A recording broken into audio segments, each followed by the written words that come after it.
चलिए आज की क्लास को स्टार्ट करते हैं, है ना।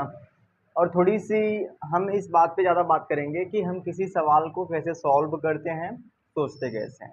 सवाल को सिर्फ सॉल्व नहीं करना है बल्कि ये हमेशा सोचना है कि कैसे सॉल्व करते हैं।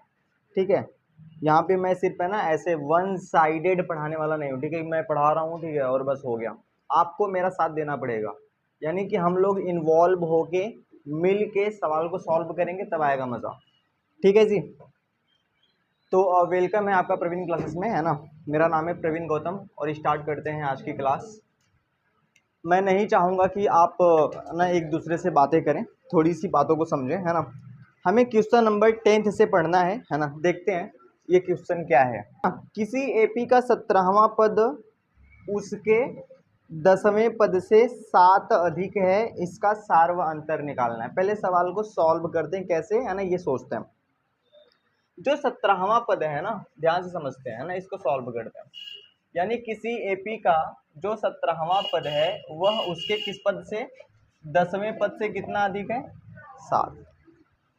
समझ में आया। यानी ये जो 17वां पद है ना, ये वाला, ठीक है, वह 10वें पद से 7 अधिक है। मतलब 10वें पद से 7 अधिक जब आप करेंगे तब जाके वह 17वें पद के बराबर होगा। तो उस एपी का हमें सार्व अंतर निकालना है। ठीक है, बस ये है क्वेश्चन, इससे ज़्यादा इसमें कुछ है नहीं। अब सवाल ये है कि मैंने हमेशा से एक बात कही है ना, कि क्वेश्चन में हम क्या कर सकते हैं, क्या करना है ये हमें भी नहीं पता, पर क्या कर सकते हैं, क्या क्या कर सकते हैं। अमन खड़े हो जाइए। इसके बाद की लाइन क्या होनी चाहिए। अच्छा, A17 को देखो, हर बच्चा अलग अलग तरीके से सोच सकता है। तो इनका सोचना है कि A17 को 1 + 16D लिख देते हैं। क्या इन्होंने गलत सोचा, सही सोचा, उसके आगे जो होगा देखा जाएगा।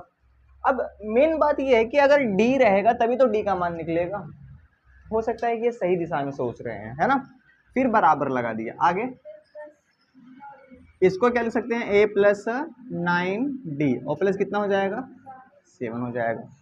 बात क्लियर है। ए से क्या हो जाएगा, क्योंकि इधर भी प्लस में इधर भी प्लस में। जब 9D को इधर लाएंगे, यह है 16D और माइनस का 9D हो जाएगा, बराबर कितना हो जाएगा, 7।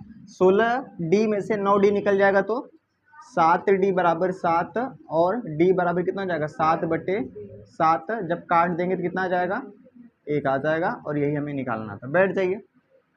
ये होता है सवाल को सोचने का तरीका, है ना। सिंपल है जी, एकदम सिंपल। चलिए आगे बढ़ते हैं।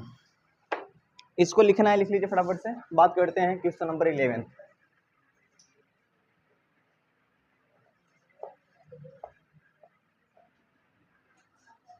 इसमें लिखा गया है AP 3, 15, 27, 39 ...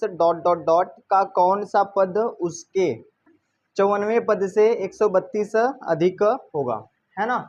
हमारे पास एक AP दिया है और कह रहा है कि का कौन सा पद उसके 54वें पद से 132 अधिक होगा।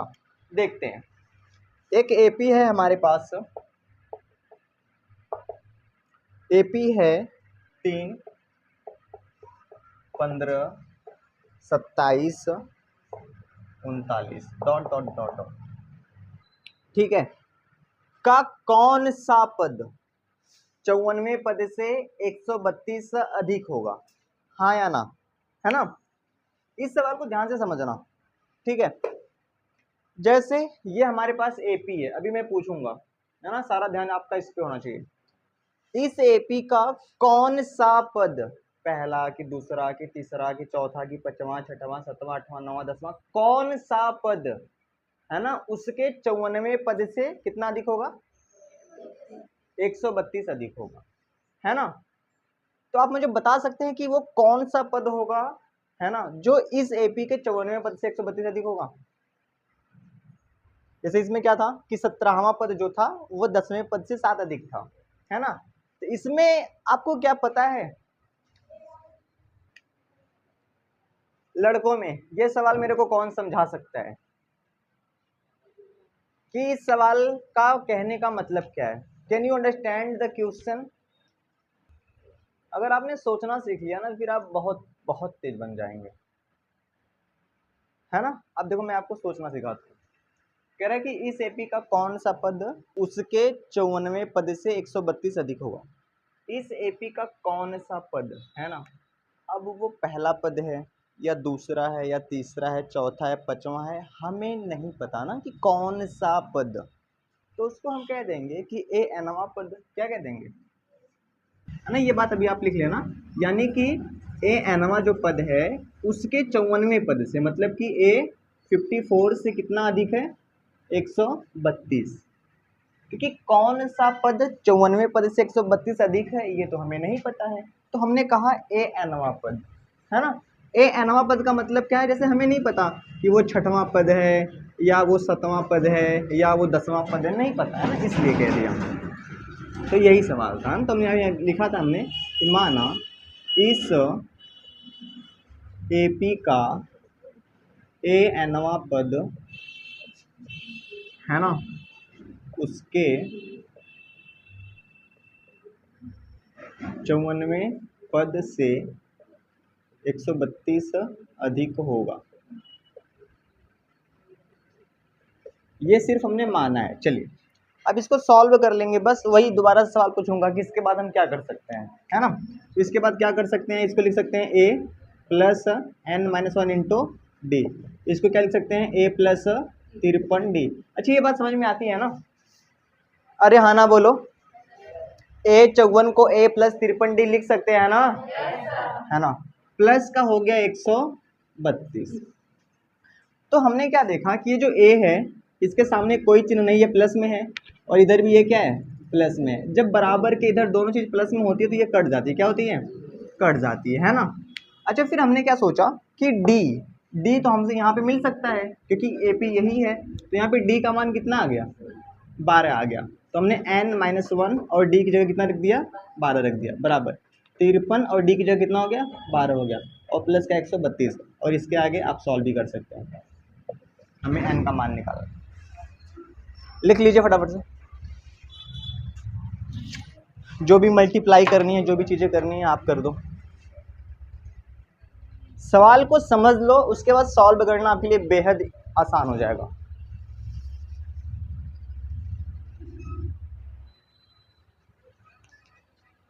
और जो त्रिभुज चैप्टर है ना, ऐसा पढ़ा दूंगा ना एकदम, मतलब सीधा आपके एकदम हीमोग्लोबिन में जाके मिल जाएगा, है ना। जब आप कभी जांच करवाएंगे तो उसमें त्रिभुज चैप्टर निकलेगा, सच में, है ना।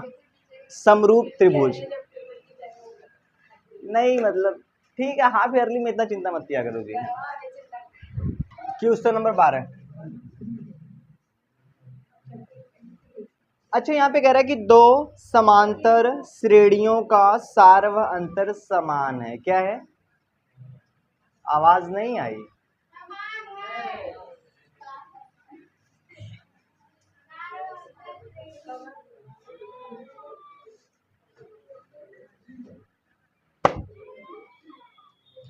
दो समांतर श्रेणियों का सार्व अंतर समान है। क्या है, मतलब कि बराबर है। हमारे पास दो समांतर श्रेणियां होंगी, उनका जो d का मान है वो समान होगा। आगे बढ़ते हैं।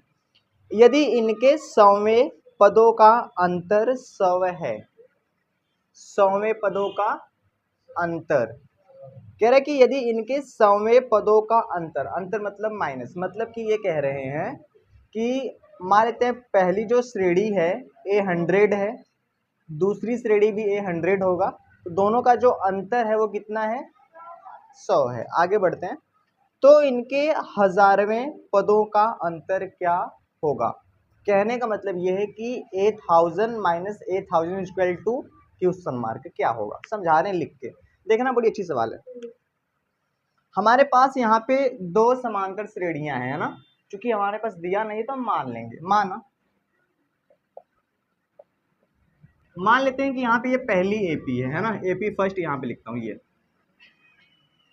ठीक है जी। इसको लिखते हैं A1 A2 A3 dot dot dot dot ऐसे AM। ये पहली श्रेणी है ना, ठीक है जी। दूसरी लिख लेता हूँ, दूसरी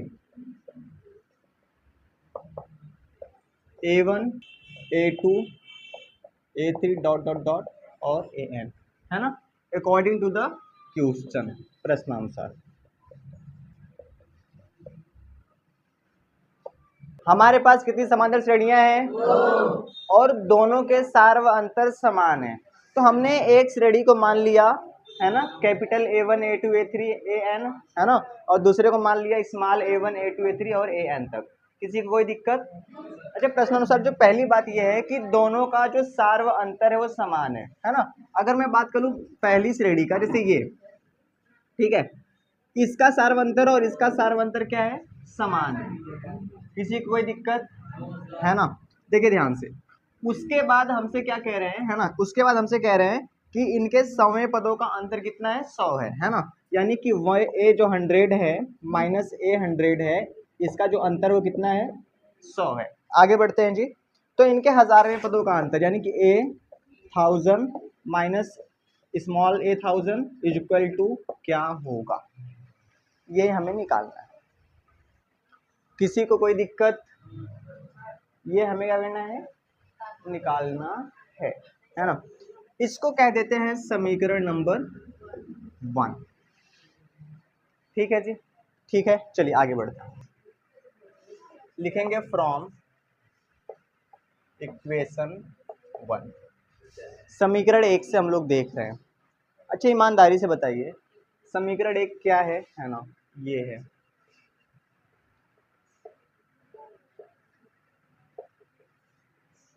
यही है कि नहीं है? यही है ना। अगर ये ऐसे लिखा है तो क्या मैं इसको ऐसे लिख सकता हूँ? इसका जो सार्वंतर होगा बड़ा डी होगा, क्योंकि जब सब कुछ बड़े में तो ये बड़ा डी हो जाएगा माइनस। इसका क्या हो जाएगा? a प्लस 99 और स्मॉल डी, और बराबर कितना हो जाएगा? है ना, a प्लस 99d, ये हो जाएगा माइनस, और ये भी क्या हो जाएगा? माइनस हो जाएगा। क्योंकि ये जो बड़ा वाला जो d है वो छोटे d के क्या है? बराबर है। तो हम लिख सकते हैं a प्लस 99, जहाँ पे बड़ा d है वहाँ पे छोटा d लिख सकते हैं, माइनस का a प्लस, यहाँ पे माइनस ही रहेगा, माइनस 99d इक्वल टू 100। अब क्या होगा? ये जो है वो इससे कट जाएगा तो बचेगा a माइनस का इक्वल टू 100। ठीक है जी, ये हमारे पास कुछ आया है, नहीं पता है क्या आया है ना, देखते हैं। हमें क्या निकालना है? ये निकालना है ना। ये क्या हो जाएगा? a 1000 माइनस का a मतलब स्मॉल है ये, है ना, ये हमें निकालना है। किसी को कोई दिक्कत? चलिए आगे बढ़ते हैं। अच्छा, ये जो a है, ये सिचुएशन देखो, इसको मैं ऐसे लिख सकता हूँ क्या? a प्लस 999d माइनस लगा दिया, और इसको क्या लिख सकता हूँ? a plus 999 small d। किसी को कोई दिक्कत है ना? ये हो जाएगा a प्लस 999d, और ये दोनों हो जाएगा माइनस हो जाएगा। क्या दोनों समांतर श्रेणियों के सार्वंतर सेम है? यानी जो बड़ा d है वो छोटे d के बराबर है। तो यहाँ पे मैं लिख सकता हूँ, है ना, इसको यहाँ पे लिख दूँ क्या? चलो यहाँ पे लिख दे रहा हूँ। इसको मैं लिख सकता हूँ a प्लस 99 मतलब 999d माइनस a, और यहाँ पे हो जाएगा माइनस 999d। इसका हमें मान निकालना है। क्या करना है? निकालना है। किसी कोई दिक्कत है ना? ये हमें निकालना है। सही बात है। एक बार बताइए, ये क्या हो जाएगा? इससे कैंसिल हो जाएगा, तो a माइनस a ये हमें पता करना है ना। तो a माइनस a अभी हमने कितना निकाला है? 100 निकाला है ना। तो चूंकि हम यहाँ पे लिख देंगे कि a माइनस a बराबर 100 है ना, इसको कह देना समीकरण, एक ही कहा था ना, इसको 2 कह देना, है ना।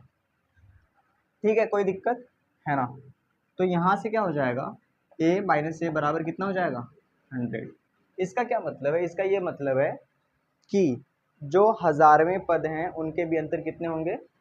100 ही होंगे। ठीक है, अतः इनके 1000वें पदों का अंतर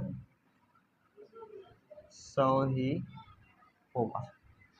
अच्छा, अब मुझे एक बात बताओ, ऐसा क्यों हुआ? इन दोनों समांतर श्रेणियों के सार्वंतर सेम है, तो तुम 100वें का पूछो, चाहे 1000वें का पूछो, चाहे 5000वें का पूछो, सबका अंतर तो सेम है होगा ना। ये 100 नहीं 1000 है ना, इनके 1000वें पदों का अंतर 100 ही होगा।